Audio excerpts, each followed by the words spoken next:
2026 के विधानसभा चुनावों को लेकर पश्चिम बंगाल की राजनीति में हलचल बढ़ गई है। मुख्यमंत्री ममता बनर्जी ने जहां सर्वधर्म की राजनीति को आगे बढ़ाने का संकेत दिया है, वहीं भाजपा ने हिंदू वोटों को एकजुट करने की रणनीति अपनाई है।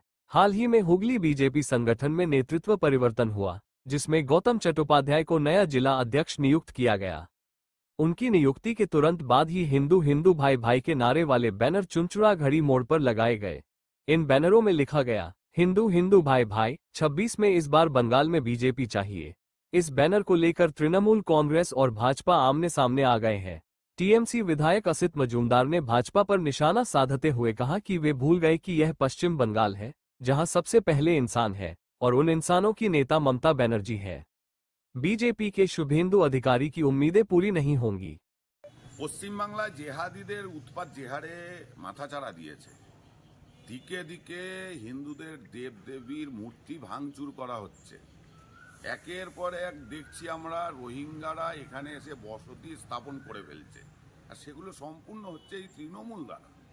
সুতরাং আগামী দিন এই পশ্চিম বাংলা যেন ওই বাংলাদেশে পরিণত না হয়, বাংলাদেশের হিন্দুদের মতন অবস্থা পশ্চিম বাংলার হিন্দুদের যেন না হয়, সেই জায়গায় দাঁড়িয়ে সকল হিন্দুকে এক হওয়ার প্রয়োজন আছে। কারণ বিজেপি একমাত্র দল যারা হিন্দুদের নিয়ে ভাবে। সুতরাং সেই জায়গায় দাঁড়িয়ে সকল হিন্দুকে এক হয়ে বিজেপিকে 26-এ এই পশ্চিম বাংলায় ক্ষমতায় আনতে হবে, নচেত এই পশ্চিম বাংলা ছেড়ে পশ্চিম বাংলার হিন্দুদের অন্য রাজ্যে পাড়ি দিতে হবে। চলো